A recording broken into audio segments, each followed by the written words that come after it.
रैश्चतुर्भिर्युता स्रग्विणी संगता, रैश्चतुर्भिर्युता स्रग्विणी संगता। अच्युतं केशवं राम नारायणं, कृष्ण दामोदरं वासुदेवं हरिं, श्रीहरं माधवं गोपिकावल्लभं, जानकी नायकं रामचंद्रं भजे। आज हम सृगवणी छंद को पढ़ रहे हैं। और सृगवणी छंद जैसे कि हमने पहले विभाजन भी आपको बताया था, समृद्ध, विसमृद्ध और अर्ध समृद्ध का। ये समृद्ध छंद है और इस सृगवणी में 4 रगण है। रैश्चतुर्भिर युता, युता माने युक्त, जो 4 रगण से युक्त होती है वो सृगवणी, सृग की भांति। सृग कहते हैं माला को। 4 रगण, रगण के चिन्ह बताए थे। रगण किसको कहते हैं बोलो? इसका बड़ा अच्छा तरीका भी पिछली क्लास में हम बता चुके हैं। ये माता राजा भान सलगा, या आप मस्त्री गुरु त्रि लघुश्च नकारो भादि गुरु पुनरादि लघुरी, ये जो नियम था। तो रगणपति रगण में क्या क्या होते हैं? रा, जय और भा, ये रगण का चिन्ह होता है।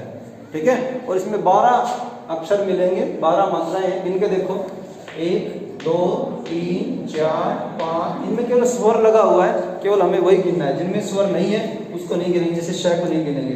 1 2 3 4 5 6 7 8 9 10 11 12 अक्षरों का ये समृद्ध होता है। चलिए, रगण होता है SIS। सबसे पहले गण चिन्ह लगाइए। गण चिन्ह लगाने का नियम याद है?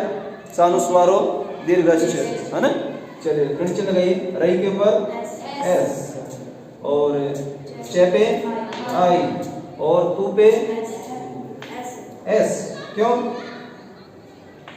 हाँ यार, FI छूट गया थोड़ा, है ना? क्योंकि ये संयुक्त है, रे और भी, तो ये S आ जाएगा। देखो हमारा रगण बन गया पहला। ठीक है। दूसरा ये क्या है? S। क्यों? क्योंकि आगे रे और ये संयुक्त है, इससे पहला भी। आगे U पे आई, ता पे दूसरा रगण बन गया है। ठीक है। आगे बढ़ो, श्रे पे, क्यों? क्योंकि ग और व संयुक्त है। ठीक है। वी पे आई और णी पे बड़ी दीर्घ की है ना, तो गुरु हो जाएगा। ये तीसरा रगण बन गया है। चौथे रगण पे चलिए, सानुस्वारो, अनुस्वार वाला हमेशा गुरु रहेगा, है ना? और ग पे, ता पे, ये चौथा रगण बन गया, जिसमें 4 रगण होता है। वो समृद्ध सृगवणी छंद है।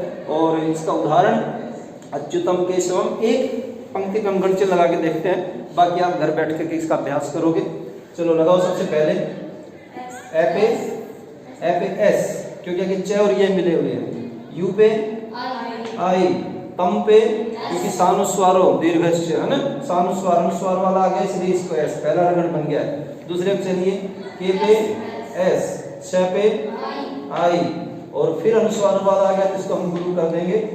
ये दूसरा रगण बन गया है। ठीक है। तीसरे रगण पे चलिए, रा पे, मैं पे, ना पे, ये तीसरा रगण बन गया है। फिर रा पे S, और ये पे आई, और न पे S। क्यों? क्योंकि अगर अनुस्वार है ना? पदांत था इसलिए हमने मैं लिख दिया, अन्यथा अनुस्वार ही था। ये चौथा रगण बन गया। जिसमें 4 रगण हो, है ना, वो सृगवणी छंद होगा। बाकी के 3 जो लक्षण, 3 जो पंक्तियां बच गई हैं, उन पे आप घर बैठ के गण चिन्ह लगा के देखोगे। एक बार बोल दो, बड़ा सुरीला छंद है। रैश्चतुर्भिर्युता स्रग्विणी संगता, रैश्चतुर्भिर्युता स्रग्विणी संगता। अच्युतं केशवं राम नारायणं, कृष्ण दामोदरं वासुदेवं हरिं, श्रीहरं माधवं गोपिकावल्लभं, जानकी नायकं रामचंद्रं भजे। इसको आप कंठस्थ कीजिएगा, याद कीजिएगा। कल अगली क्लास में फिर मिलेंगे दूसरे छंद पे।